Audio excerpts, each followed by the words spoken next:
ನಗರದ ಏನಪಯ್ಯ ಪದವಿ ಕಾಲೇಜಿನ ವಿದ್ಯಾರ್ಥಿಗಳ ಎರಡು ತಂಡಗಳ ನಡುವೆ ಹೊಡೆದಾಟ ನಡೆದಿದೆ. ಈ ಸಂಬಂಧ ಸುಮಾರು 9 ಮಂದಿಯನ್ನ ಬಂಧಿಸಲಾಗಿದೆ. ಸ್ಥಳಕ್ಕೆ ತೆರಳಿದ ಪೊಲೀಸ್ ಸಿಬ್ಬಂದಿ ಮೇಲೆ ಹಲ್ಲೆ ನಡೆಸಿದ ಕೃತ್ಯವು ನಡೆದಿದೆ. ಈ ಪ್ರಕರಣಕ್ಕೆ ಸಂಬಂಧಿಸಿದಂತೆ 9 ಮಂದಿ ವಿದ್ಯಾರ್ಥಿಗಳನ್ನು ಬಂಧಿಸಲಾಗಿದೆ. ಪ್ರಕರಣದಲ್ಲಿ 7 ಮಂದಿ ವಿದ್ಯಾರ್ಥಿಗಳು ಹಾಗೂ 5 ಮಂದಿ ಪೊಲೀಸರು ಗಾಯಗೊಂಡಿದ್ದಾರೆ.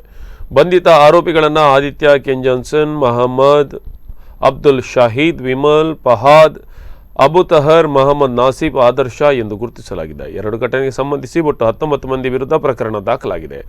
ಏನಪಯ್ಯ ಕಾಲೇಜಿನಲ್ಲಿ 3ನೇ ವರ್ಷದ BSc ಹಾಸ್ಪಿಟಾಲಿಟಿ ಸೈನ್ಸ್ ವಿದ್ಯಾರ್ಥಿ ಕೇರಳ ಮೂಲದ ಆದರ್ಶ್ ಪ್ರೇಮ್ ಕುಮಾರ್ ನಿನ್ನೆ ಸಂಜೆ ಸುಮಾರು 7 ಗಂಟೆ ವೇಳೆಗೆ ತನ್ನ ಸ್ನೇಹಿತೆ ಅಭಿರಾಮಿಯನ್ನು ಭೇಟಿ ಮಾಡಿ ಮಾತನಾಡುತ್ತಿರುವಾಗ ಸಿವಾನ್ ಹಾಗೂ ಇತರ 8 ಜನ ಇಂಟರ್ಲಾಕ್ ಕಲ್ಲಿನಿಂದ ಹಲ್ಲೆ ನಡೆಸಿದ್ದಾರೆ. ಇದರಿಂದ ಪ್ರೇಮ್ ಕುಮಾರ್ ಎಡಗೈಗೆ ಗಾಯ ಆಗಿದ್ದು, ಮೊಹಮ್ಮದ್ ನಸೀಫ್ಗೂ ಗಾಯ ಆಗಿದೆ.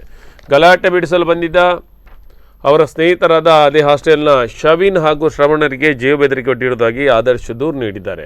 ಗಲಾಟೆ ಬಿಡಿಸಲು ಬಂದಿದ್ದ ತನ್ನ ಸ್ನೇಹಿತರಾದ ಶವೀನ್ ಮತ್ತು ಶ್ರವಣ್ ಅವರು ಗುಜ್ಜರಕೆರೆ ಬಳಿ ಹಾಸ್ಟೆಲ್ನಲ್ಲಿ ವಾಸವಿದ್ದು ಅವರು ಅಪಾಯದಲ್ಲಿದ್ದು ರಕ್ಷಣೆ ಮಾಡಲು ಕೋರಿಕೊಂಡಿದ್ದು. ಅದರಂತೆ ರಾತ್ರಿ 10 ಗಂಟೆ ಸುಮಾರಿಗೆ PSI ಶೀತಲ್ ಹಾಗೂ ಸಿಬ್ಬಂದಿಗಳು ಹಾಸ್ಟೆಲ್ ಬಳಿ ಹೋದಾಗ ಹಾಸ್ಟೆಲ್ನ ನಿವಾಸಿ ವಿದ್ಯಾರ್ಥಿಗಳು ಇಂಟರ್ಲಾಕ್ ಕಲ್ಲು ಹಾಗೂ ಕುರ್ಚಿಗಳನ್ನು ಪೊಲೀಸರು ಎಸೆದು ಹಲ್ಲೆ ನಡೆಸಿದ್ದಾರೆ ಎಂದು ಪೊಲೀಸರು ತಿಳಿಸಿದ್ದಾರೆ.